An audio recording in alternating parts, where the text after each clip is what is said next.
Hello, everybody. Welcome back to another Arsenal Pass Deck Tech. Today, we're going to be looking at Viserai and Classic Constructed.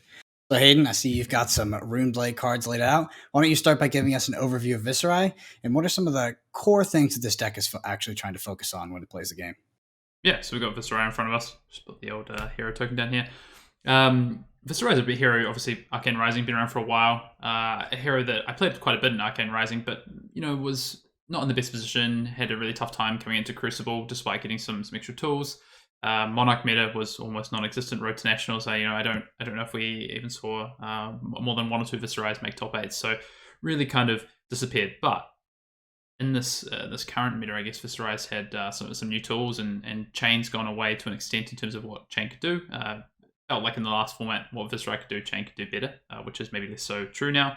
So we have Spellbound Creepers, which came in with, of course, Tales of Aria, which kind of changes the dynamic of what's going on here. So yeah, the core kind of plan of what this Viserai deck is trying to do is it really is I call it like a tempo Viserai, right? So it's somewhere between like an aggressive and mid-range deck, and it's looking to utilize the hero ability of Viserai, so creating those rune chants by coming in with a non-attack action, generally an attack action, and then Rosetta Thorn. So we also have the Rosetta Thorn, which is, finds a really good home here in this Viserai deck. So a lot of common play patterns might look something like a Morven Skies into, maybe like a Spellbite Strike or another one of these Runeblade attacks, and then coming in with a Rosetta Thorn afterwards. Or, we've got Rune Flash, which has natural go again on it. So, you've got Meet and Greet, which can get go again as well. So you have these ways to present non-attack action attack Rosetta Thorn a lot of the time off like 2-3 card hands.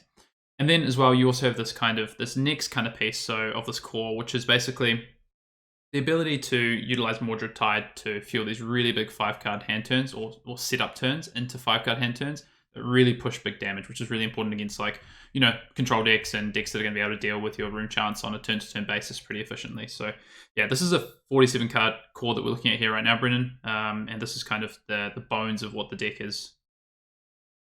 Yeah, absolutely. So you already started doing it a little bit, but like Hayden said, this is the core of the deck in front of you. So let's just quickly go through each card and talk a little bit about, you already, like I said, you already started doing this a bit, but maybe some use cases that come up, some key interactions, and what it like its core function in the deck. Like you mentioned, Mordred Tide is mostly a combo based card. You're kind of setting up around that and trying to have these big turns. So let's just start from the top left and just go right through. Yeah, so we'll talk about why these 47 cards never change, basically. And that's because they are core to exactly what the deck wants to do no matter the matchup, right? So you talked about like depending on aggressive or a mid-range match or control matchup, these cards are always going to be important to what you're trying to do. So what we'll start with talking about the resources, and this deck is always playing 20 blues. So we do actually have another blue in the sideboard. You can go up to 21, but this is the core of it here. Basically, what you've got here is you've got to split between attack actions and non-attack actions, and that's really important because we have Sonata Arcanics in our sideboard, and of course we do also have the Tome of the Arknight, which can be really important in this deck to get you out of situations where you have awkward hands. You draw the all non-attack action hand, or late if you are cycling in certain matchups, you can actually set up the Tome, which is really important. So in terms of what's actually in here, so the attack action side, pretty core stuff. You've got Spellblade Assault, Meet and Greet, and Dread Triptych. Spellblade Assault is just great rate on a blue card for setting up those rune chants, which allow you to enact a lot of your game plan over this side. Dread Triptych, good payoff late, pitched early, has a payoff late. It's just a strong blue card. And then Meet and Greet allows you to fuel some of those go wide turns. You could play Rune Flash in the spot. I like the Meet and Greet because of the threat with a card like Plunder Run, etc. Pixie Malice, to be honest, just makes up our extra slot for our blues. And then we've got our non-attack actions down here. So the tomes we already talked about. Morven Sky is one of the most important cards in this deck. That fuels those turns we're talking about of the non-attack attack action, Rosetta Thorn. So we play Morven both in blue and yellow. Become the Arknight allows us, again, non-attack action hands that can sometimes be really clunky and awkward, which if you've ever played Runeblade, you would find. Well, they can turn one of your non-attack actions into an attack action and really get you out of those situations. And then Plunder Run, one of my favorite blue cards. Plunder Run is a non-attack action that has a really relevant effect. Great to pitch, great to put into Arsenal. So yeah, just really good utility there. Awesome. Yeah, I was gonna say any questions from your side, Brendan, about the blue sphere? I think it's pretty straightforward. I think it's pretty core. As I say, you could maybe play the Rune Flash over the Meet and Greet. Sure. Any consideration to play something like Cyclist Research Notes to combo with the Tome of the Arknight? Maybe Sonata Arcanics is notably, potentially missing from this list. So what are the decisions to exclude those? Yeah, so actually there's another one which we're not playing, which is Sting of Sorcery as well, Hmm. which is new, of course, with Tales of Aria. So yeah, I guess Cycle of Research Notes at blue. I just don't think it's a very good card. I don't think it's even a good utility piece from its effect. What was the second card you said? Sonata Arcanics. Sonata, yeah. So we have the Sonata Mechanics in the sideboard. So In the also, sideboard. yeah, Okay, yeah. makes sense. And then from the Sting of Sorcery as a blue card, generally you're not coming in with more than 2 attacks. So and being a non-attack action, the defense 2, while it is 0 cost, which is really important with the Spellbound Creepers. I think the ones you've currently got sitting in here just do a better job, and you want to maintain this non-attack to attack ratio. So in our core, we're playing 22 non-attack actions and 25 attack actions, and then when we sideboard, we're keeping our ratios around that kind of like 55, 45, 50, 50. So that it's really important for us. Not our Arcanics when we bring them in, and also for these Tome of the Arknights. And just for, we're a deck that wants to go on attack action, Rosetta Thorn. So you're just keeping the balance of those cards. All right, I'll move through these. Morven Skies already talked about. Yellow, still really good. The reason you don't play red, you could if you felt you needed more Morven Skies, but blue and yellow are better. The on-hit effect is very rarely ever going to trigger because your opponent's pretty incentivized to block that out. Blue still pitches for yellow. Pitch it early, still has a really good effect, I guess, in these hands where you might be short of a blue, etc., etc. Move through into the reds. So we've got the attack actions and we've got the non-attack actions. Very similar to what we talked about before, keeping those ratios and really important for a Runeblade deck. The attack actions, we've kind of got these 6 reduction attacks here, which is our Rune Flashes and our Drawn to the Dark Dimension. Drawn's actually fantastic in this deck because you have so many ways to get go again with your Morven Skies, with the Spellbound Creepers, which is huge. You can come with a Drawn Dark Dimension. Spellbound Creeper is something like a Plunder Run from Arsenal, which is one of my favorite plays, or one of these 0 cost non-attack actions, and then they have go again on them. And then you've drawn your card. You've probably played it for free because you've set up Rune Chance coming in, and then Rune Flash and Natural go again. So really powerful effects there. Spellblade Strike, really efficient, gives us those Rune Chant triggers, lets us set up for the following turn. So we're trying to, as much as possible, set up these turns where these Rune Chants are going to be effective. So maybe like a Morven Skies into Spellblade Strike is going to give us 2 Rune Chants, for instance. So on our big 5-card hands, a Rune Flash would only cost 1 afterwards. Or maybe we've started the turn with a Rune Chant. So that's kind of the structure we're looking for. Meet and Greet we already talked about with blue, just really efficient for attack, threatens again that Rune Chant, and can get go again. E-Strike, just again because of the effect that it can get go again. You can also draw a card, and then Spellbound Creep is a non-attack action. You can just come in for 7 at the end of a chain.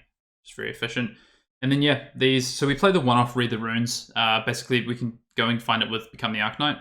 But also, it allows us to actually set up these turns off Mordred Tide. Also, if we have Become the Arknight, Mordred Tide, we can Mordred Tide, Become the Arknight, go and find the Read the Runes. That's setting us up for 6 Rune Chants. So we can start setting up those turns like that way. Or you can then, as I say earlier, you can just could even block out, play this, set up for the following turn. So we only play 1. Have played around with like playing 2 or 3. The card's just really awkward. Doesn't give go again. Defense for 2. So we just play the 1. Yeah, I think that's Awesome. kind of the main piece of the deck. I think before we kind of move through anything else, I just want to talk about Spellbound Creepers and I guess the targets it has in this deck. So this card is one of the most important cards in this deck. It is allowing you to push bigger turns. It's allowing you to set up double attack turns that wouldn't necessarily have go again with cards like Spellbound, Spellblade Strike, with an E-Strike for 7 with this Drawn to the Dark Dimension. And from the sideboard as well, we have more cards that can actually enhance this Spellbound Creepers plan. So I think you have kind of this, plan which is like, and we'll get into it with sideboarding, but you have like this lower to the ground, like more aggressive plan, which is really revolving around Spellbound Creepers. We have some more Plunder Runs. We have some Sonata Mechanics in the sideboard, and those really drive that. And then you can kind of also shift into a bit more of like a mid-range deck where we've got some like Remembrances that come in. We're looking to set up Mordred Tides more. We're looking to set up like big 20 damage turns to push through like good defensive decks. Yeah. Awesome. So obviously talking about some key kind of play patterns here. So let's talk about Scalata a little bit. How are you usually utilizing Scalata in this build? A lot of time it's defending for 3. So a lot of time in this build it's defending twice and then it's defending another time. But in saying that, so one of the cool things about how Scalata interacts with a card like Rune Flash or Drawn to the Dark Dimension is actually gives the double cost reduction. So late into the game sometimes you are able to come in with like a Morven Skies into something 1 attack, and then you've got like 1 Rune Chant. You can pop it, you play the Drawn for free, and then also maybe play something like a Tome. Or there's definitely utility to it, I would say. But as opposed to maybe traditional Viserai decks like an OTK deck where you're trying to get 7-8 rune chance and then pop the skill out of a massive value. A lot of the time, this can often just block for one, or it just acts like a little bit of an Aether Ironweave on certain turns to give you like effectively like 1 to 2 resources late into the game, which is fine. I'm happy to take a 2 block that then turns into 1 or 2 resources afterwards. So that's kind of what that card is.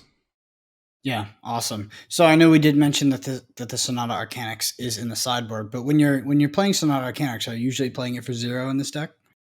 Yeah, almost exclusively. So there's times where so what it's doing, right? Sonata Arcanix is giving you, first of all, a Viserai trigger, right? Because it's a non-attack action, or it's a Runeblade action that you can play afterwards. So it's either going to trigger the first instance of set up the Viserai trigger, or it's actually going to give you the Viserai trigger, and then it's going to deal the arcane damage, which is really important for something like a meet and greet, or the Spellbound Creepers, or we also have some Consuming Volitions in the sideboard for playing into aggro decks as well. So yeah, and then the I guess the actual effect of it as well is that you can then go and find an attack action off of it. And sometimes you're going to whiff, but in general that's going to be fine. You're still getting value from the card. So because we're at a 50-50 split, you're not going to whiff that often. Awesome. And lastly here, I do want to talk a little bit about Become the Arknight. What are you usually grabbing with Become the Arknight? I know it's a bit contextual, but if you could give us a heuristic, Hayden Dale's favorite word, what would you usually be grabbing off that card? The Brennan Patrick term. Depends. No, I can give you some big takeaways. So probably what Become the Arknight is doing a lot of the time is it's turning bad hands into serviceable hands. So one of the things about playing a Runeblade sometimes, as I said already, is like those dreaded like 4 non-attack action hands that can really kill your game sort of dead on the spot. And it's like, what am I doing now? You could be out of the game, but lose tempo, etc. But Become the Arknight can actually help you turn that around. So I would say we do play some Spellblade salts in the sideboard, which we will talk about as well, what matchups those actually come in against. But in certain matchups, and probably the matchup where we're playing Become the Arknight more, is going and finding something like that. So we might block out with a card, we play the Become the Arknight, ditch one of our other non-attack actions, we go and get the Spellblade Strike, Spellblade Assault, we're coming in for 4, and we're making 3 rune chance, getting ready to set up for next turn. The other cards that we're probably going and finding is we're going and finding something like a Northern Skies. So, it's going to allow us to, maybe we don't quite have the go again naturally, we need to go and find the go again from this hand. Maybe we're going and finding something even like a Mordred Tide and actually just setting it up for next turn. We could just be finding the Mordred Tide and putting it in the arsenal. So yeah, if I was to say that probably the number one card I'm going and finding, it's actually because of the matchups that I'm finding it in, it's probably Spellblade Assault. Then it would probably be Read the Runes, because those are how we're setting up some turns sometimes. And then it would just be something like a Northern Skies or an attack like Rune Flash, because if I've already played a Become the Arknight ditching something, I'm probably already making some rune chance. I'm probably looking for an attack or a Drawn to the Dark Dimension. I've just said half the deck they have no Brennan. Yeah, okay. If I was to, I'll list it back. So I'll list it back. So if we were to say, probably the top targets are an attack like Drawn to the Dark Dimension, Northern Skies, Mordred Tide, Read the Runes, or a Spellblade Assault in certain matchups. Awesome. And finally, before we look at the sideboard here, I do want to ask about the Viserai specialization, Arknight Ascendancy. Is that card too tall for this deck, or why are we not seeing it in the core? Yeah, so I did mess around with it for a while, played it in this build. I think it's an avenue that you can go into potentially like mid-rangey, sort of maybe around the same sort of like density of how low to the ground they are as you into those sort of decks. Not really 100% sure. Like, I didn't feel like the card was amazing. It's really hard because we're always trying to come in with Rosetta Thorn on the end of a chain. So actually keeping around Rune Chance is not something that we're actively looking to do. So you end up changing sort of the DNA of the deck quite a bit, which I don't think is the worst thing. I think you could play Oath of the Arknights, and you could play the Arknight Ascendancies as like a sideboard package. So you can set up these like in-game states, or with Become the Arknight to go and find pieces of them, attacks for 8 with Dominate, which is perfectly reasonable. But I think actually the decks that you want to set stuff up against are decks that are going to be playing a bit more, defense reactions, or, I think if you're trying to set up against decks that are aggressive, you're going to fall behind. And I'd rather, play like a card like Consuming Volition or Command and Conquer out of our sideboard, which is going to have an on-hit effect that's immediate, and I don't have to try and set it up, because equipment is really efficient in this game now. And that's kind of one of my problems with Arknight Ascendancy, unfortunately, is that it's really easy for them to just commit a piece of equipment in a card and stop that without any buffs. And naturally, we only have Plunder on the deck, so the deck would change quite a bit. Awesome. Well, with that, let's take a look at the sideboard. Let's do it. All right. And before we briefly go over the sideboard here, I do want to mention that over on the Arsenal Pass Patreon, you will see if we will be hosting a very detailed sideboard guide for this deck. So what that means is, you'll have every single matchup written out, as well as, little paragraphs on what you should be keeping in mind, game plans, how to win, as well as kind of like macro theory written out about the deck, ratios, maybe a spreadsheet for everybody out there that likes math. So all that's going to be in the Arsenal Pass Patreon. But without further ado, let's talk about this sideboard, Hayden. I was going to say, Brendan knows how much I like an Excel sheet. I don't think I have one on this one, not like Olivia with our ratios. But yeah, let's jump into the sideboard. So as I said, we had a 47 card main deck. So these are our sideboard options. So we're always bringing in 13 cards, basically playing 60 in every matchup. That's because we do have these remembrances. So we have some really key cards in our deck that we just talked about in certain matchups, especially in matchups that are going to go long and could be grindy. Maybe like a Bravo or an Oldtime or even a Dorinthia to an extent that can get pretty grindy. These remembrances are going to help us get back our packages late. So once we thin that deck out, we get the density. We start bringing in cards like a Mordred back or, some of our strong attack actions to end the game out. So yeah, these are, I thought I'd just start with those. Those are important for that. But yeah, the kind of what we're looking at, I guess, in terms of our sideboard. So we have a bit of a defensive package over here. We have like this disruptive attacking package on hit effect package because Viserai, we have some on hit effects, but these are the ones that are really going to help us into, like those matchups with five card hand decks or aggressive decks that don't really want to defend. Is really important for us. And then we have our extra non-attack action package over here, which I talked about. This is kind of the Sonata Arcanics package. Sometimes we're bringing some of these in certain other matchups, but this is the low to the ground package, which involves Sonata Arcanics, Yellow Plunder Runs, and Gorganian Tomes. All 7 of these cards are great for Spellbound Creepers.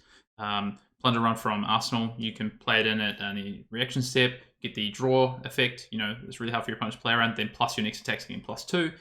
Sonata, and of course the action point, which is very key. Sonata Arcanics, hitting it with a piece of arcane damage, which can be kind of difficult. Something like a Consuming Volition. If you're doing instant speed arcane damage, it sort of throws your opponent's plans into some disarray. And then Gorganian Tome. This just helps. We play this start of turn. Viserai is now on, so next time we play a Runeblade attack, we're triggering a rune chant, but card doesn't defend, right? So we're not always playing this in because it can be costly. So yeah, any cards that you want me to go to specifically, Brennan, to talk about here? Yeah, so let's just talk a little bit about the Crown of Dichotomy. I'm assuming that it is your Arcane Barrier in the deck. Does that mean, from what I'm seeing here, you have forgo the Arcane Barrier 3? Yeah, so currently, I think there's something you could do here where you could take out either some of the defensive packages, or you could trim a Remembrance if you're less worried about some of the grindy decks, maybe an Amplify the Arknight and some of this defensive package, or even... So the Time Snapper is primarily coming in for the Prism matchup. So there's a few cards you could shave if you were really... if you're worried about Kano and you thought that you really needed that. I think depending on the event you're going to, that may or may not be true. But Crown, yeah, otherwise... So Crown does have an activated effect, right? So it is not just this Arcane Barrier. But primarily in this deck, it is just the Arcane Barrier, so we're bringing in the Mirror, we're bringing in Kano, and against certain strains of Briar, you're going to bring this in as well. Awesome. Well, it looks great. Looks like tons of fun. I do want to mention again that if you want, a very detailed breakdown of the sideboard guide, literally slot in, slot out what you need in each matchup, that will be hosted on the Arsenal Pass Patreon.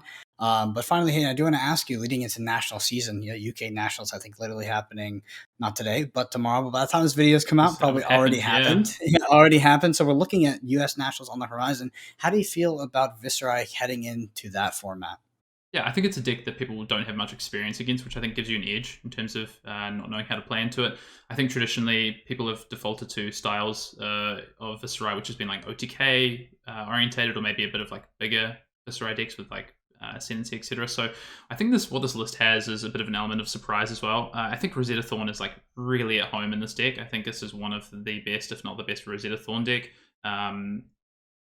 In terms of just how it houses the card and how it can enable you to always be able to present it Rosetta Thorn. You also get the ability to, I think, flex and keep chipping those rune chants away, which helps you with cards like Consuming Volition or Meet and Greet. Plus you get Drawn to the Dark Dimension. So I do think this has a pretty good spot in the meta. In terms of where it would end up, the meta is really open right now, is what I would say, right? We're heading into a meta game for both, UK Nationals just being US Nationals, future Nationals, where it's really hard for decks to say, I'm going to come in and beat this deck. So I think if you come in with a plan that can be really proactive, we have a really proactive plan here, but you can also flex a little bit to deal with other proactive plans, these sort of cards here, then I think you're in a pretty reasonable spot. So I would say that it's a deck that people need to play and like try and understand the play patterns. And there's some cards that might, depending on how people like to play their play patterns out, things like Remembrance might be less favored than some of the other ways they might want to play the deck. But in general, yeah, I would say pick it up, try it. Awesome. Well, I do have a new job here on Arsenal Pass, and that is reminding you all to subscribe. So if you're not subscribed, hit that. If it's your first time on the channel, Arsenal Pass does have a podcast, an exclusive one on YouTube as well called Time of the Round, where we interview prominent people in the community, as well as deck text, gameplay, and just all kinds of fun stuff, flesh and blood. So hit subscribe, ring that notification bell, helps us out a ton. And until next time, we will see you in the next video. See you later.